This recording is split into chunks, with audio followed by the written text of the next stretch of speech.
saya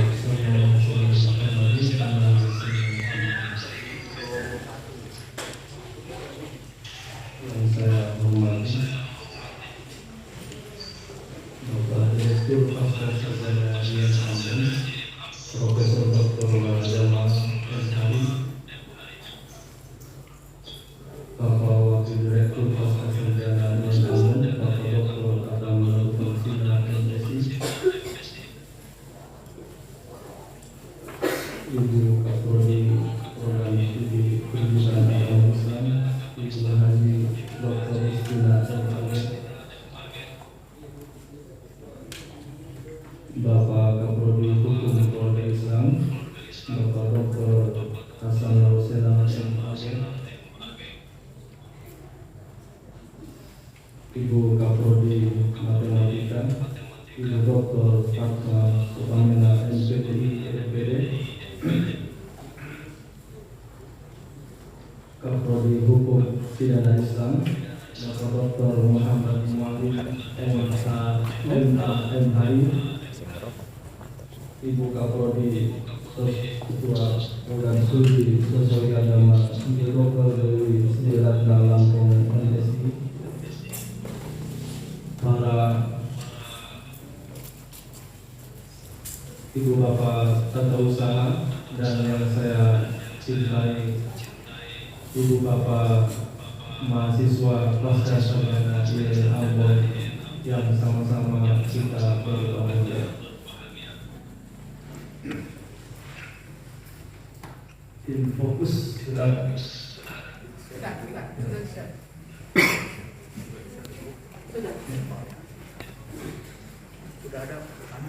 Ibu Bapak, kuliah umum ini diperuntukkan untuk Bapak Ibu mahasiswa lama plus mahasiswa baru pasca sarjana Rian Amben. Jadi tinjauannya adalah mahasiswa Pak. Kalau Bapak Ibu sebagai kepala untuk mengajar di sini tentu timbangan lebih berbeda untuk materi. Jadi kalau ada kekurangan tentu itu hal yang perlu dipahami. Pada kuliah umum ini judul yang kita angkat karena memang Maluku itu merupakan daerah yang kepulauan dan tentu tidak lepas dengan adat atau tradisi seperti yang sudah berjalan turun-temurun. Tentu hal ini juga di daerah lain tidak ada. Seperti di daerah Bima ada bahasa yang sudah saya kutip di Bima itu Majalago Dal, rasa malu dan rasa takut. Ini merupakan adat secara lisan yang dipegang oleh masyarakat di sana dalam menyelesaikan perkara-perkara problematika di masyarakat ini. Namun sebelumnya tentu saya memperkenalkan diri lagi agar lebih dikenal dan ditahu tentang materi itu sendiri. Di Infocus itu ada nama saya adalah Abdul Moher. Tempat tanggal lahir itu di Mainsak, salah satu kecamatan yang ada di Provinsi Banten. Jadi orang bilang Banten. Makanya di Ambon ini di Maluku ada warga namanya Serang, Banten. Itu ketika ditelusuri ternyata mereka berasal dari Banten. Karena dulu pada tahun 1888 itu ada tidak sedikit dibuang oleh penyerangan ke daerah Maluku, tepatnya di Banten. Kalau tidak salah seperti itu, sehingga mereka pindah dan tidak mau menghilangkan daerahnya, sehingga nama belakangnya diberikan nama Serang atau Banten. Namun tidak sedikit mereka tidak mengenal daerahnya apa itu saya? Maka saya sering katakan kepada mereka, salah satu seseorang yang memiliki jati diri itu juga adalah mengetahui asal muasalnya dari mana. Sama juga kita ketika ditanya tentang manusia, berasal dari tanah yang memang Allah hidupkan melalui Abul Bashar Adam sehingga kita ada karena kehendak Ilahi. Pekerjaan tadi sudah disinggung oleh Bapak Direktur Pasca Sarjana. Saya lama mengajar di sini tahun 2011.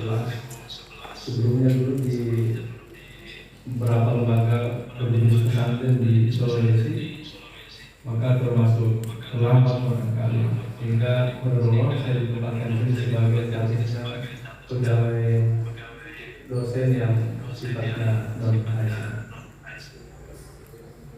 S1 saya di UNI, ngambil prodi dulu namanya Akhwalus Sasiyah. Namun karena diterjemahkan menggunakan bahasa Indonesia menjadi hukum keluarga Islam, itu tahun 2008 selesai dengan biaya mandiri. Dan waktu itu saya kuliah di IN Alauddin yang dulu masih IN, itu SPP-nya masih 200. Tapi mungkin waktu itu sudah 7,5. Orang-orang bilang kalau ada orang berdua waktu itu mungkin ada orang kaya. Orang saya tidak kaya, cuma berusaha bagaimana caranya selesai kuliah sesuai dengan ketentuan akademik 8 semester. Yang kedua, langsung menyeberang ke Bandung sekaligus untuk jalan-jalan di sana karena asal muasal jalannya ke sana. UIN Bandung Sunan Gunung Jati itu 2011 selesai. Saya inginnya kurang dari 2 tahun, tapi pembimbing itu dengan, kalau tidak salah masih ingat waktu itu, dengan Pak Wadir itu mengatakan sudah selesai dengan teman-teman saja. Jadi saya 2 tahun kurang 2 tahun lebih. Sama juga setelah itu saya mengajar di IN Ambon, fakultas saya sebagai peneliti. Tahun 2016 saya lanjut di UIN Alauddin Makassar dengan mengambil jurusan yang sama, yaitu hukum Islam. Selesai tahun 2020 bulan Februari tanggal 27 2020, pas sebelum COVID. Tapi rugi juga ini pas COVID itu. Kenapa? Karena kita dulu waktu pas sebelum COVID itu bayarnya macam-macam. Anda kalau nanti boleh ditulis Alauddin yang kaget, yang di kertas itu sekian, tapi yang di belakang itu bisa 2 kali lipat. Ya.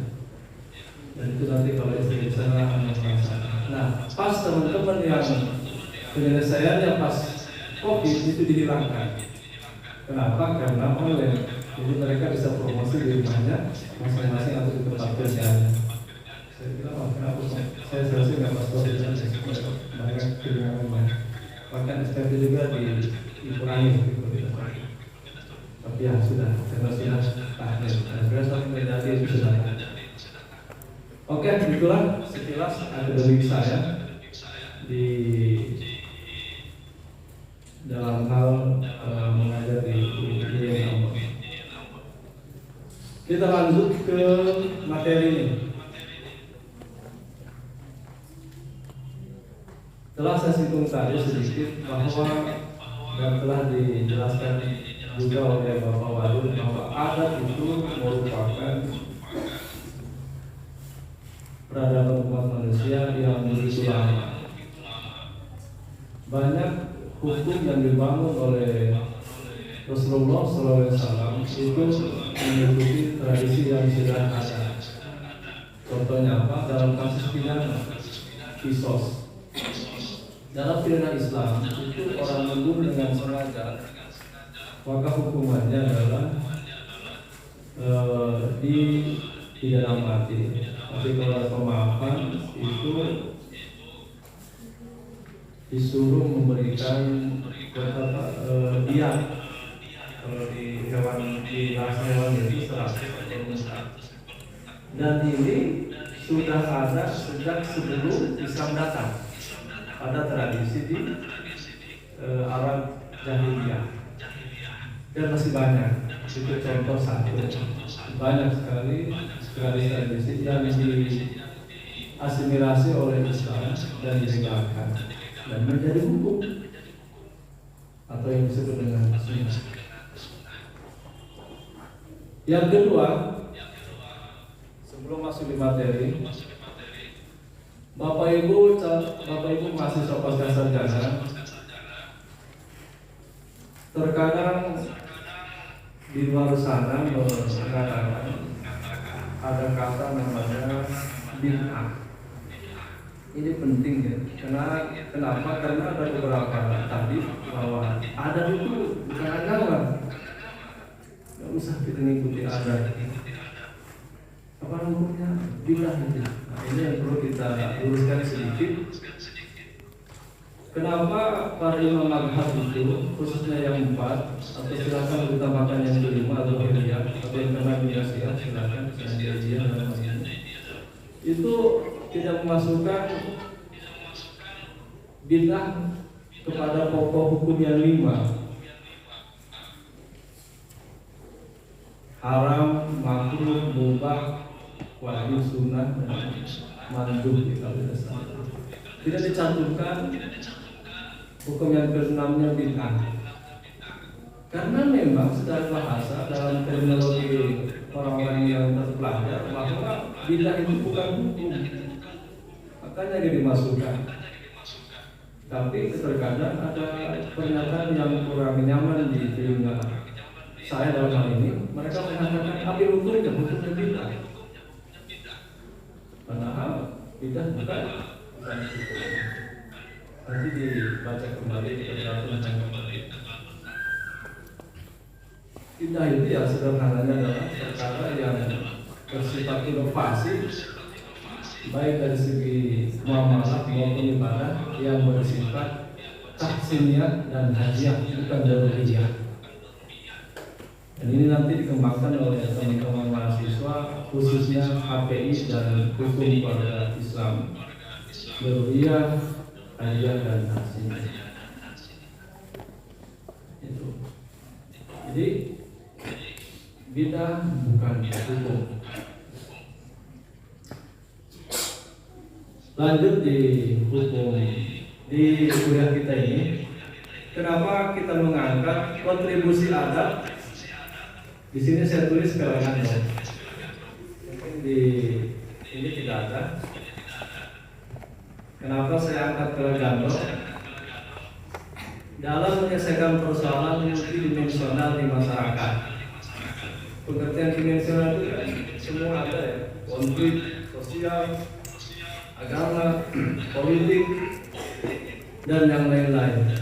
Kami menggunakan multidimensional, bukan menuliskan kata konflik, karena multidimensional lebih mencakup semua aspek yang tidak. Kenapa diangkat Gando? Karena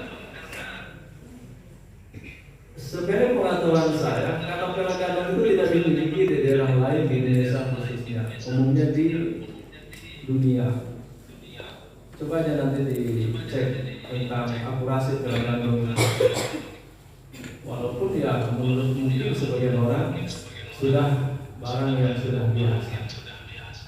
Namun bagi saya tentu penting untuk diteliti, karena tadi alasannya orang mengatakan bahwa adat itu tidak usah dipakai, yang dipakai adalah hukum Islam atau kembali kepada Al-Quran dan Sunnah.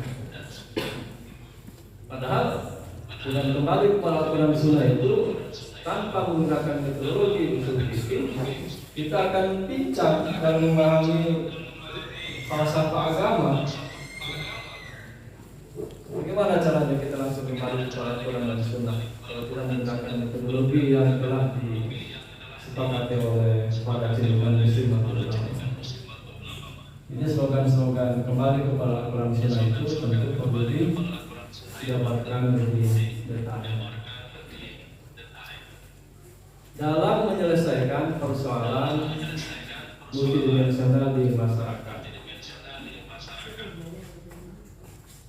Saudara, Sumber hukum Islam itu memang Al-Quran dan Sunnah.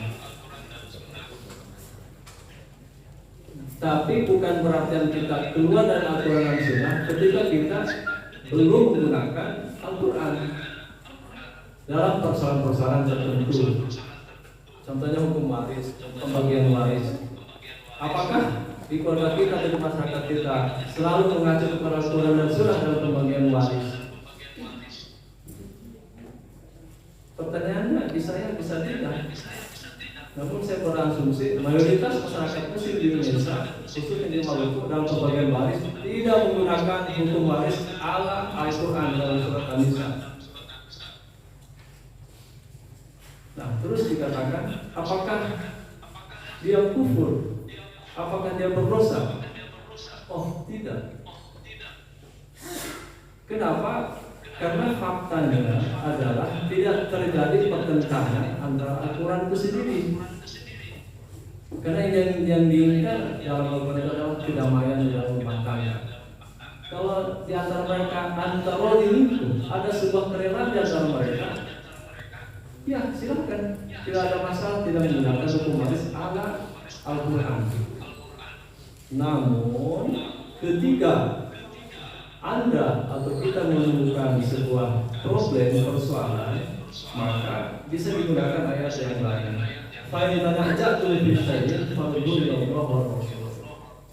Ketika terjadi pertentangan di antara kalian, maka kembalikan kepada Al-Quran, Allah dan Rasul Al-Quran dan Rasul.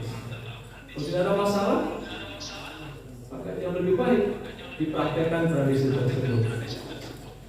Namun kalau ada pertentangan, maka Al-Quran memberikan solusinya dalam pembagian waris. Itu salah satu contoh yang tanpa masalah pembagian waris tanpa menggunakan apa yang telah ditentukan oleh Al-Quran.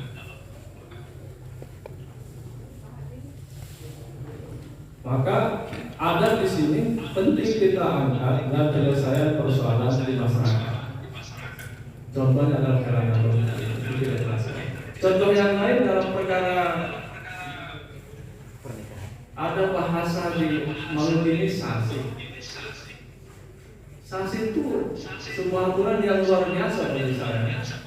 Kenapa? Tanpa menggunakan agama secara konkret bisa mengamankan sebuah wilayah atau perkebunan dan masyarakat setempat sangat menjunjung tinggi dengan budaya sasi. Dan tentu itu perlu dikaji ulang oleh teman-teman yang lain bagaimana manfaat-manfaatnya. Itu membuktikan bahwa ada dari situ juga akan menjadi sebuah peluang untuk mendamaikan, menyelesaikan persoalan di masyarakat.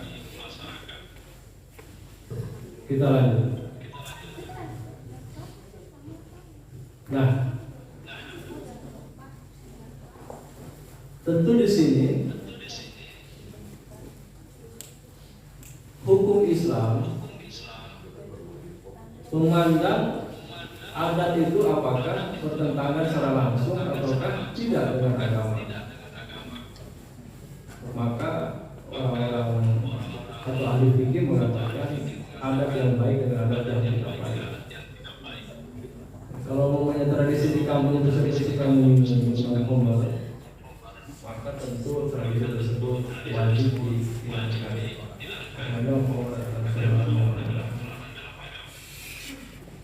Nah, kajiannya di sini adalah kita menggunakan sosiologi hukum Islam. Kenapa? Karena persoalan di masyarakat kita, khususnya Muslim, tidak lepas dengan psikologi sosiologinya yang menerapkan hukum itu sendiri. Artinya ketika kita melakukan sebuah tradisi memiliki sosiologi. Contoh dalam Peragama tadi, di sana ada sebuah kejadian historis sejarah yang masa lampau oleh nenek moyang mereka dengan kebiasaan dengan saja sehingga dipraktekkan atau dipakai oleh keturunannya atau generasinya yang sekarang.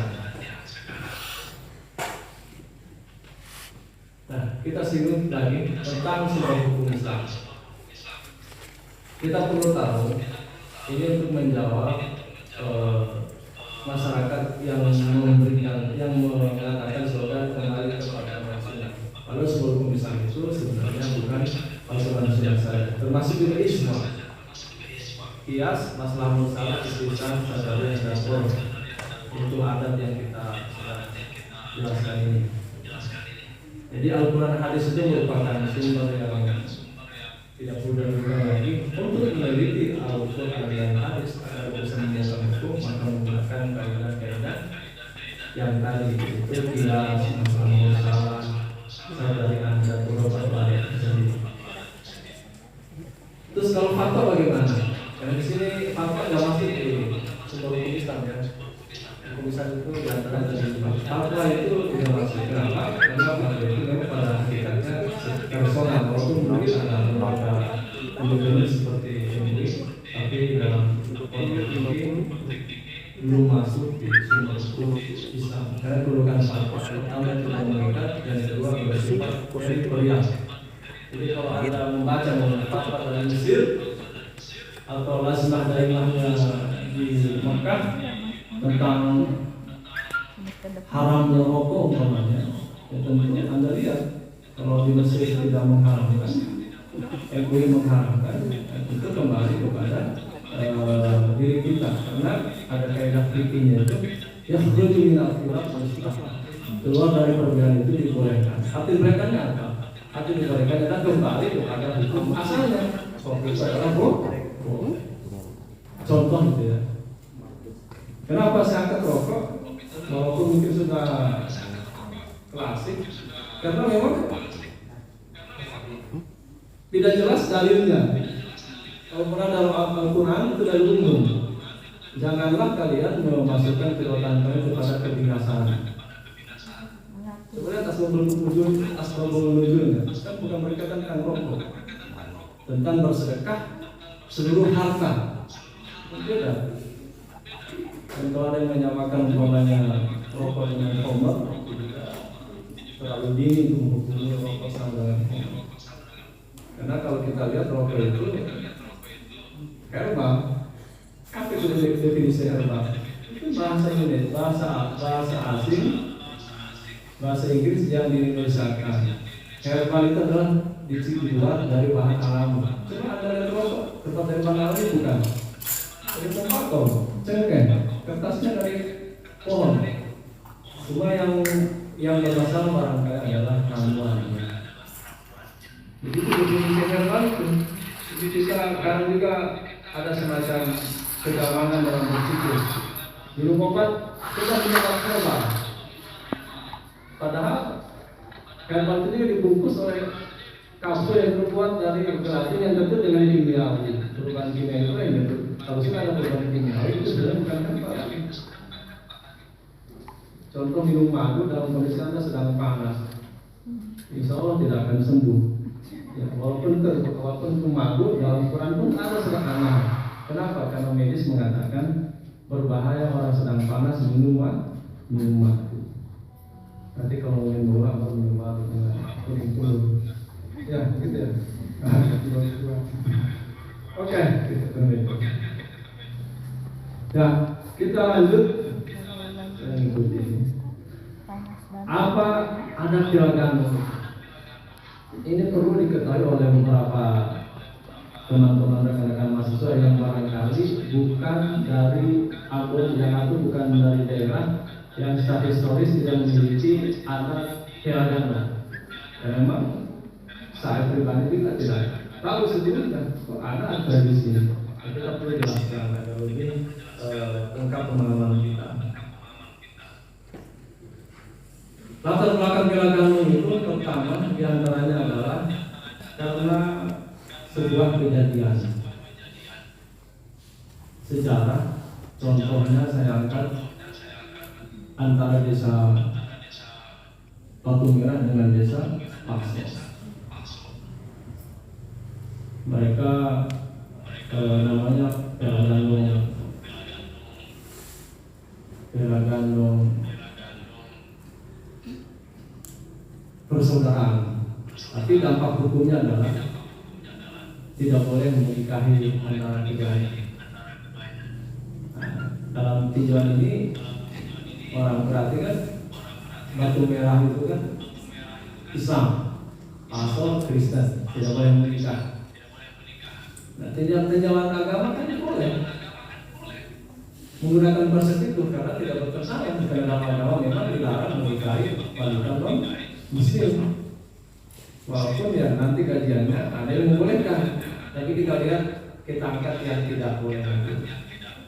Ya, seperti itu. Nanti kalau ada judul tesis baru kita kembangkan. Apa betul boleh nggak laki-laki muslim menikah wanita? Kita bilang. Karena pribadi berpendapat ya, mengikuti pendapat yang lain boleh. Tapi kita nanti itu di proposal tesis ataupun yang lain. Nah, dua negeri ini luar biasa ketika terjadi konflik tahun 99.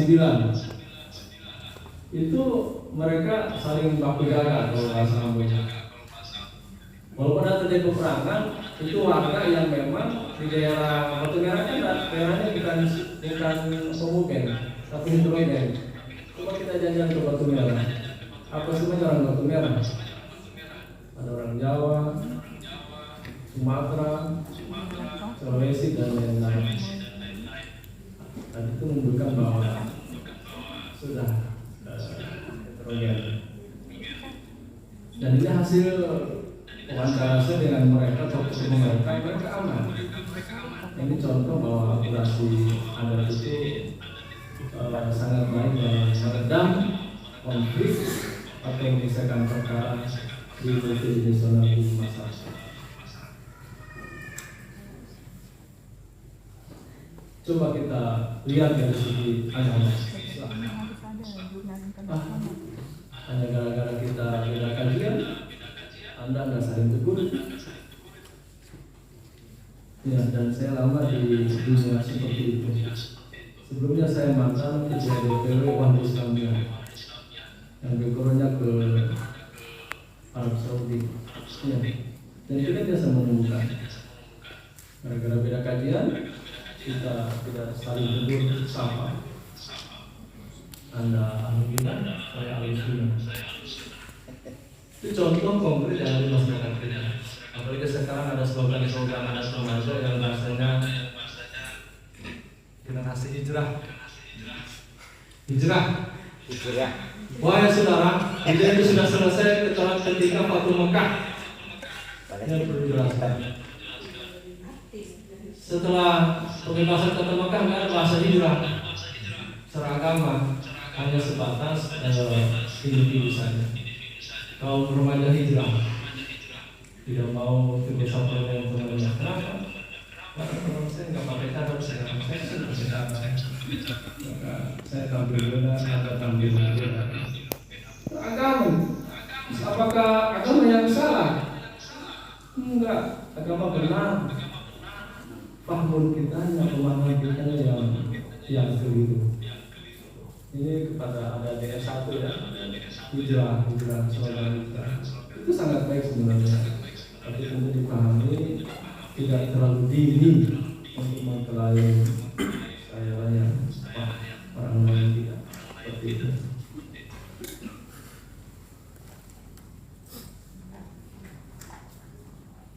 Berapa jam saya berikan waktu?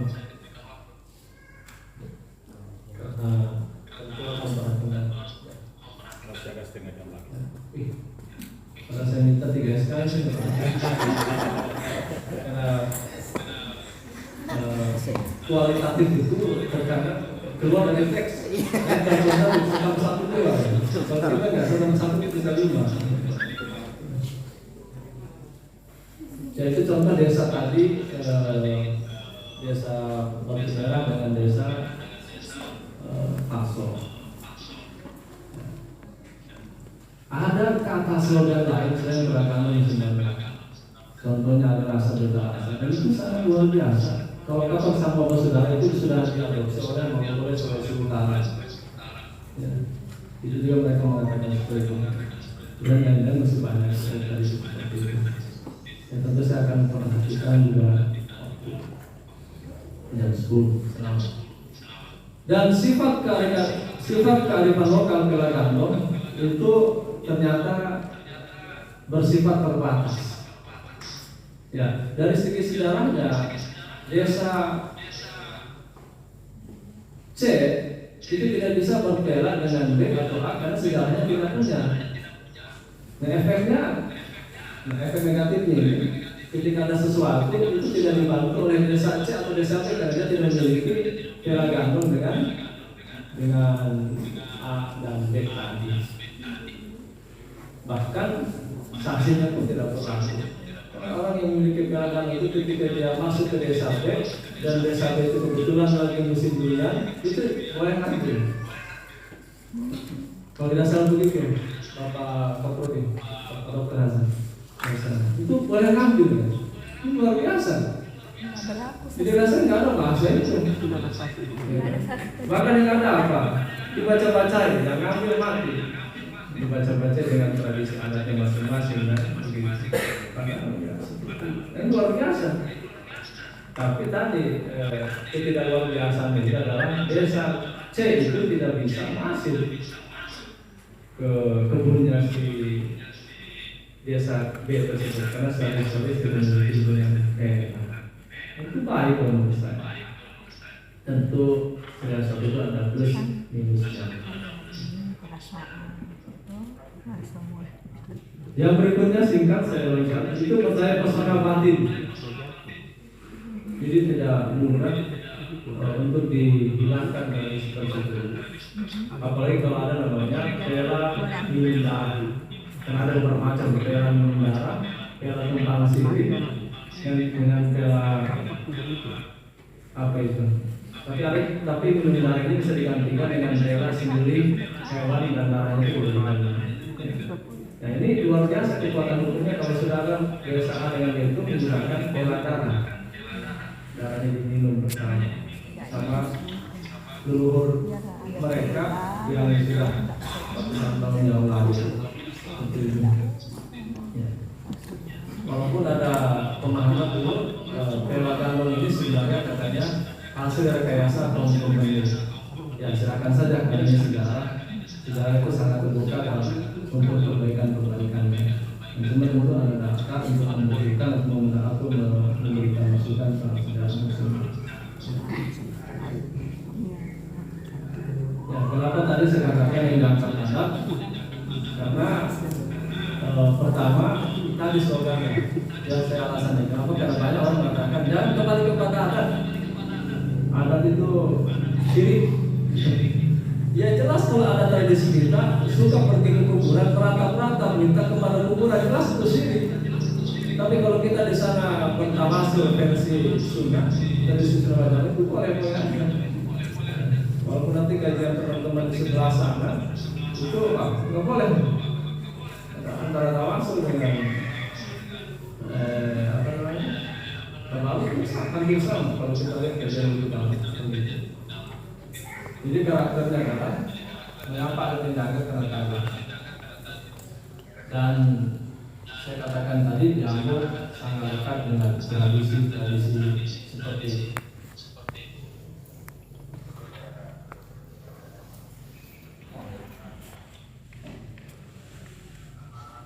Nah, adat itu lahir saudara mahasiswa pasca sarjana. Pertama diantaranya karena karakter. Makanya ada bahasa hadis yang filosofinya akan begini: orang itu akan diwafatkan dengan kebiasaan. Begitu juga kalau kita baca di kenapa? Kalau kebiasaan kita main bola, takutnya begitu ya. Tentunya pasti mulanya harus sholat dulu. Makanya tapi sudah. Nah itu ada hadis itu. Orang itu akan diwafatkan karena kebiasaannya. Tapi petunjuk itu kadang-kadang melakukan bahasa itu. Karena ada dulu seorang ulama dulu waktu menaklukkan Konstantinopel, kan Konstantinopel itu kan sudah ditaklukkan. Kalau ditaklukkan oleh Al-Fatih dari kerajaan Utsmani. Itu nama ulama ini contohnya tentang pentingnya penduduk itu. beliau melihat di balik sana ada seorang putri yang sangat cantik, keturunan Persia.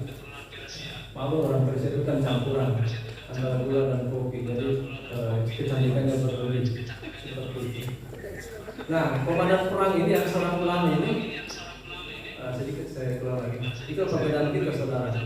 Ulama dulu itu bisa ikut berperang. Kalau ulama sekarang agak sembunyi-sembunyi, paling keluar fatwanya saja. Boleh ikut berperang, tapi tidak suruh perang itu. Saya nggak ulama, takut mati. Itu perbedaan ulama dengan dulu sekarang. Kalian lihat pendiri NU, ada Syekh Hasyim Asy'ari. Beliau selain duduk di sini juga berani ke depan atau ke Ahmad Allah. Kalau sekarang mungkin kena. Nah, kita kembali. Nah, ulama ini mengirimkan surat WA kalau sekarang. Tanda suka kepada perempuan ini. Ternyata gaya bersambung. Tapi ada syaratnya. Kalau suka ke saya, kamu ikut agama saya. Langsung mau ulama ini ikut agamanya orang wanita tersebut. Di akhir ceritanya dia sakit-sakitan dan dilempar, dicampakkan oleh istrinya keluar istana. Dan ketika ditanya oleh sahabatnya yang muslim dan dirinya sama ulama muslim, dia hanya hafal satu ayat dalam Al-Quran saja. Padahal ribuan hadis dan 30 juz dihafal. Kenapa? Itu pun buat saya nggak hafal maknanya. Itu pun ayat itu tentang sebuah penyesalan seorang hamba, ya, seorang hamba. Nah itu jadi petunjuk. Jadi walaupun tadi saya katakan seseorang itu diwafatkan karena kebiasaannya, tapi kan ini gara-gara fitnahnya seorang awal begitu kuatnya maka jatuh hati. Ya, sebenarnya sah-sah itu normal. Betul kan, normal kan? Dan cuma ya jangan abnormal. Nikah itu ya, karena dalam agama pemahaman Islam yang lain boleh laki-laki muslim menikah wanita kita diam. Nah, dirujuk di agama. Ya, ini yang kita. Yang kedua, lahirnya anak adalah karena kebiasaan. Tadi karakter kebiasaan. Karakter kebiasaan. Karena ada orang yang berbagi tidak bisa mikir kalau belum minum kopi, termasuk saya minum kopi. Sebenarnya dulunya cita, pas saya masih S3 minum kopi. Kenapa? Saya sedikit cerita. Karena waktu saya S3 itu cuma 2 orang. Satu mata kuliah itu harus buat 7-8 mata kuliah di hari. Ya. 2 orang berarti satu semester itu 7 kuliah, 7 mata kuliah berarti dikalikan saja. Sampai sampai kepala perpustakaan pasca itu itu dari Paul, dia serahkan saya kunci. Saya ingat saja. Yang lain jam 12 tutup, pemain bersih dia. Itu dibiarkan saya karena setiap ada kesempatan saya kesini karena buat makalah. Dan hampir setiap saya makalah saya diteliti itu pasti di bawah 10. Ini bukan untuk ria, bukan. Ini untuk mempermudahkan kita dalam hal belajar. Jangan langsung mengambil dari Google, dari Google orang bilang. Mungkin untuk misalkan itu. Kayak disertasi saya itu karena tidak dalam kondisi COVID itu 6%. Di halaman sekitar 300. Kenapa? Karena awalnya banyak. Saya berpikir tugas kok tesis karirnya kok banyak. Kalau banyak apa bedanya dengan buku? Dan saya kurangi karena dia menyangkut keuangan print. Karena tugas itu dulu biaya mandiri, biaya sendiri. Di print benar itu pun juta itu hanya untuk biaya print dengan kopi disertasi. Jadi di situ yang kebiasaan itu akan terkadang kita akan bangun di tempat-tempat kita termasuk di pasca sarjana. Nah itu salah satu contoh terbentuknya adat. Nah terus siapakah yang menerapkan adat? Ya tentu pelaku itu. Nah, kalau dalam bicara pelagaran, nenek moyang mereka, nenek moyang kita yang jadi di Maluku. sekaligus dipatuhi oleh kita. Dan ternyata lebih takut gak ada daripada ke aturan yang lain. Dan pernah diungkapkan ke saya oleh pokok-pokok ini yang coba-coba menikah dengan warga yang ada peranya dengan dia. Itu katanya ada kejadian sampai sekian tahun ke depan kalau memiliki anak, walaupun dalam tinjauan akidah ya itu gak punya anak itu Allah yang menentukan. Tapi faktanya terbukti ya, dengan adanya anak saksi itu Anda tidak bisa melanggarnya. Dan kalau dikalakan sampai kering aman, atau cengkeh sampai turun ke bawah itu durian aman. Tapi di kampung kita yang memiliki adat yang lain, itu nggak ada. Kenapa jangan sampai kering ya? Kelihatan sebagai pemuda hilang, diambil oleh orang yang dieksekusi ya.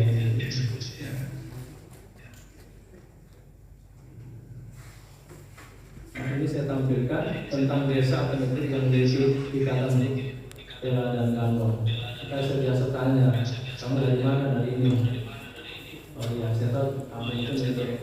Saya tanya dari mana kamu saya tidak tahu.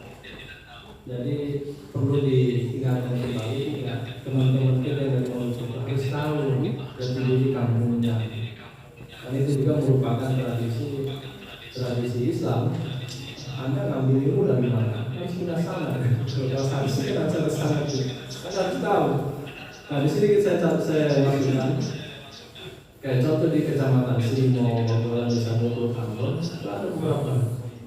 Terus ada Batunger dengan Paso. Itu dandong, kela dandong, adik kakak, bukan serahim. Soya dengan bulu mesing itu kela tumpah darah atau berdarah. Lahan dengan tiap dandong dengan kakak dan yang lain-lain. Saya singkatnya. Nah sekarang kapan dan bagaimana implementasi kela dandong dari sisi aspek sosiologi Islam? Ini yang intinya di sini.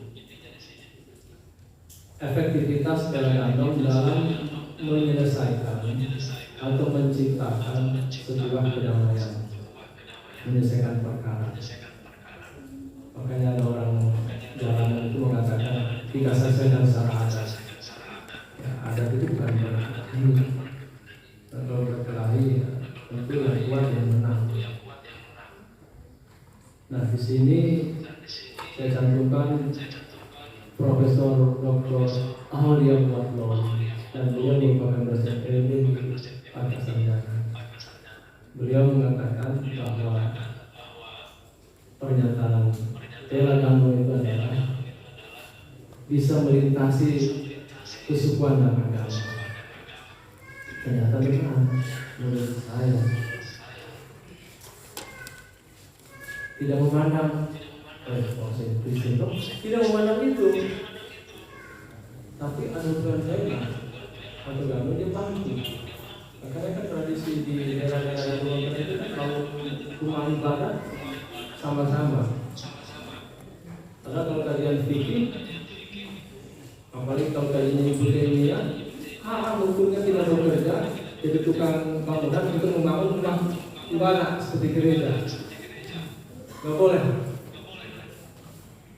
Ya itu dilihat. Karena pada zaman itu saudara, itu zaman yang kacau, mati Islamnya. Jadi perlu tidak akan berfungsi seperti itu. Padahal nggak jadi masalah. Jadi kalau misalnya ada teman-teman non muslim membawa sumbangan, ada sumbangan, nggak jadi masalah. Karena memang itu kemanusiaan. Kenapa? Karena ketika kita berbuat baik ke siapapun, pasti ada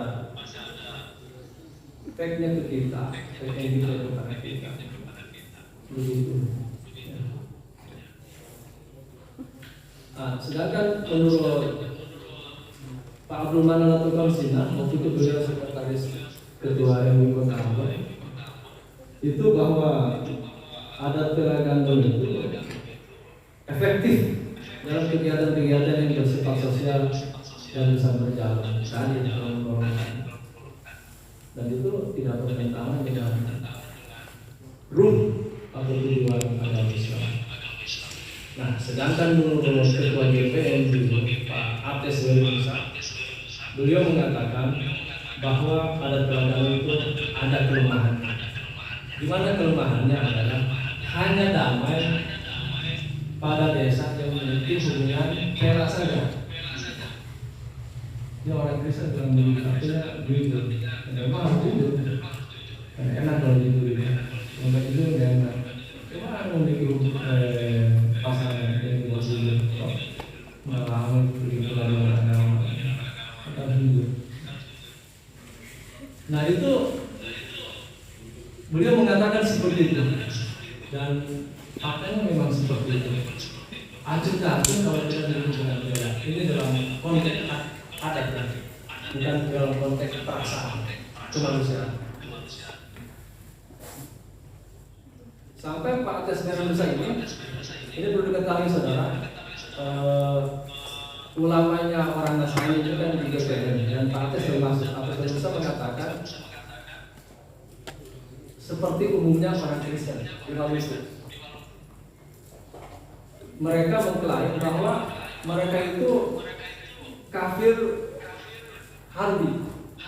Apa itu kafir harbi? Yang wajib diperangi oleh umat Islam. Waktu saya ketemu dengan beliau, dia langsung tanya saya, Mas dari mana? Saya dari Jawa. Karena saya masuk kampung sudah lama 2006. Saya nggak mengatakan saya tinggal di Jawa supaya isi hatinya keluarnya terbetul. Tapi nggak usah saya, karena ada bahasa-bahasa yang tidak terselesaikan di sini. Bahasanya seperti itu. Dia mengklaim bahwa kami ini kafir harbi wajib diperangi. Saya jelaskan, tidak.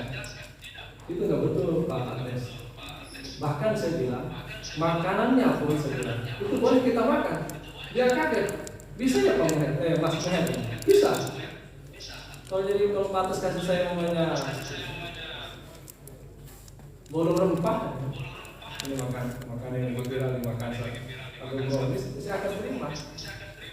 Atau pergi bilang makan, dengan terima. Tapi tidak terbuka. Saya kira dia bukan saya makan dengan hanya dikasih bungkus. Jadi penyataan mereka itu menganggap orang Islam itu seperti itu. Saya kira tidak begitu. Saya menyetir kisah waktu penaklukan Palestina oleh Khalifah yang kedua, Umar bin Khattab. Umar bin Khattab itu seorang khalifah yang luar biasa, dan tentu karena memang sahabat dengan Rasul. Itu ketika pembebasan Palestina, itu para pendeta mengundang khalifah dan jajarannya untuk makan, jamuan makan. Tapi Umar tidak datang. Umar mengutus sahabatnya yang bernama Ali dan Hujaifah, kalau tidak salah. Kalau Ali dengan beberapa sahabat yang lain. Pas acara makan di mana? Di dalam gereja. Kan acara makan bukan acara ibadah. Pas masuk, beberapa sahabat ini kaget, ada patung-patung, ada gambar-gambar. Dan tadi sebenarnya kan begitu. Terus Ali mengatakan ini dalam bahasa Indonesia. Untuk Umar nggak datang. Kalau datang ada yang beliau akan lakukan ini. Dan di mana makanan jamuan yang diberikan oleh Mas Rani? Saya mengatakan seperti itu. Ada yang masuk, ya ada di dalam sejarah pertemuan. Dan memang boleh. Rasul itu istrinya 13, riwayat lain 9, karena setelah jadi 9. Itu salah satu istrinya itu punya orang tua masih Nasrani. Itu Rasul memiliki memiliki mertua itu ada yang Nasrani. Dan apakah Rasul jangan datang di sini? Tidak begitu. Makanya Al-Quran turun dengan kisahnya Qutaillah. Itu salah satu istri Abu Bakar yang diceraikan karena belum masuk Islam, karena belum masuk Islam. Qutaillah ini sering datang, sering mengunjungi anaknya, namanya Asma bin Abi Bakar. Jadi Asma ini kakak adik dengan Aisyah dengan Aisyah. Tapi nggak suka Asma ini, datang ini di saya, tapi masih non-Muslim. Nah, dia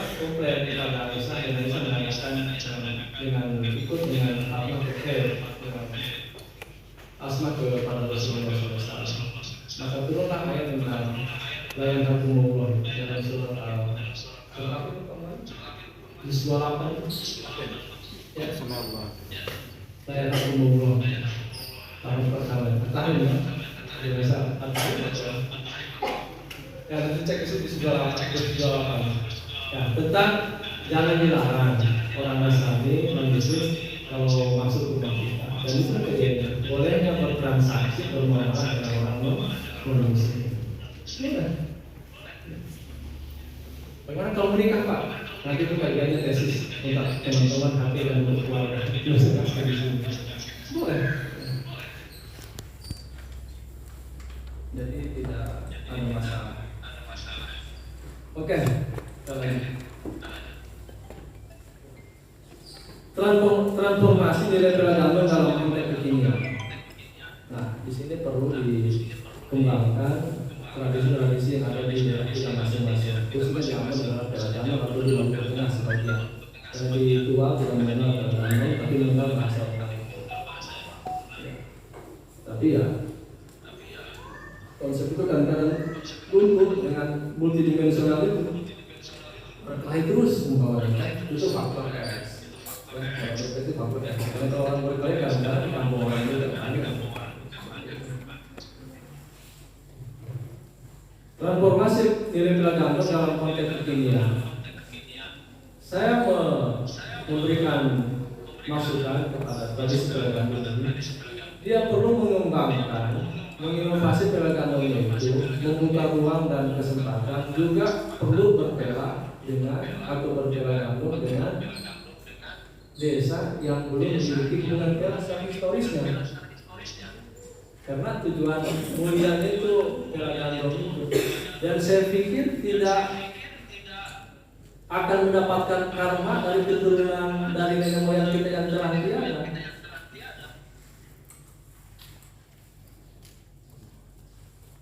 Karena apa? Al-Quran saja. Apakah kita dianggap kafir, zalim, fasik ketika kita tidak berhukum di dalam Al-Quran dan menyelesaikan persoalan perdata, atau bahkan tidak?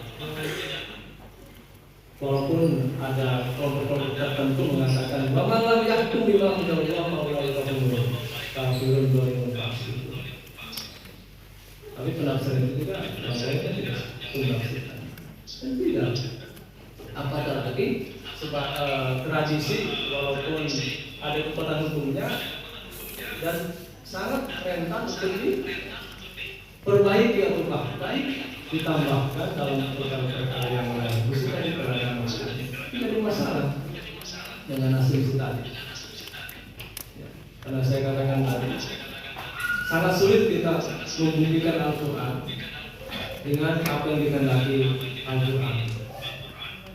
Kenapa? Karena tentu butuh hal yang lain. Dan apa yang kita lakukan juga sebenarnya tidak bertentangan dengan agama. Karena baik kecuali yang jelas-jelas menunjukkan dan orang yang jelas itu bertentangan. Jadi itu perlu ditransformasikan atau diadakan perubahan tentang hukum beragama itu sendiri. Jadi tentu ini pentingnya memang didatangkan oleh saya pribadi oleh kepada tokoh-tokoh adat di Maluku untuk diadakan inovasi dalam beragama. Karena kita sebagai desa yang pendatang karena di Ambon ini ya pikir-pikir ada pendatang yang pribumi. Ya, itu tidak punya alias masa bodoh.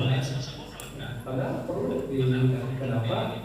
Kalau kita menggunakan konsep kemanusiaan itu yang biasa disebut oleh orang Maluku atau provinsi mengatakan dengan konsep siwa 5 dan siwa 5 itu ada maknanya 5 siwa itu sini itu 9. Nanti dicek di media lain tentang apa itu istilah siwa 5. Kenapa? Karena kalau beragama itu kalau masih seperti itu, masih seperti 100 tahun lalu atau masih sekian tahun dulu, itu hanya sebatas, sangat terbatas. Bahkan tidak bisa menikah dengan orang di sana karena memiliki hubungan pelan tadi. Padahal cinta itu kadang tidak menyenangkan. Orang bilang cinta itu buta. Padahal enggak, itu sebenarnya slogan yang kedua ya. Cinta itu bukan buta. Cinta itu harus dilihat dengan mata hati dan dengan mata ini. Karena kalau ada salah pilih pasangan, sebenarnya repot. Baik laki-laki maupun perempuan, kalau salah pilih pasangan, sebenarnya repot. Makanya orang menikah sampai 7 kali. Ada yang di luar sana, di sini misalnya, di sini setia semua. Ya. Jujur. Ya. Nah, yang berikutnya adalah terkait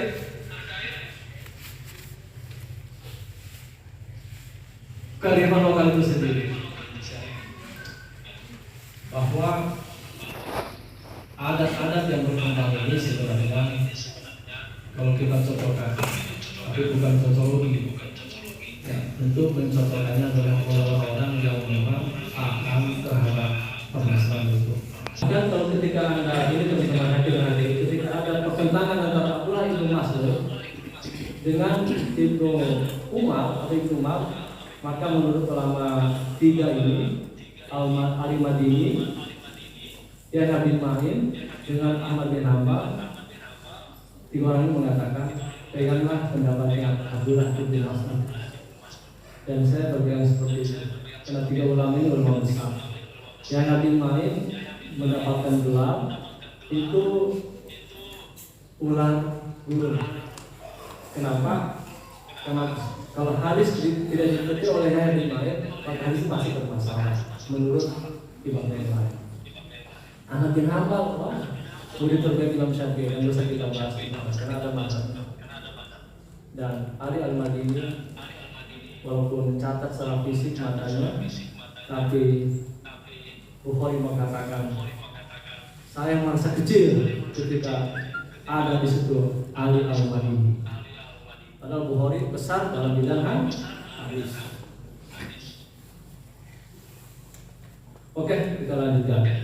Nah, adat itu ternyata baik dalam konteks untuk menyelesaikan perkara-perkara yang terjadi di masyarakat.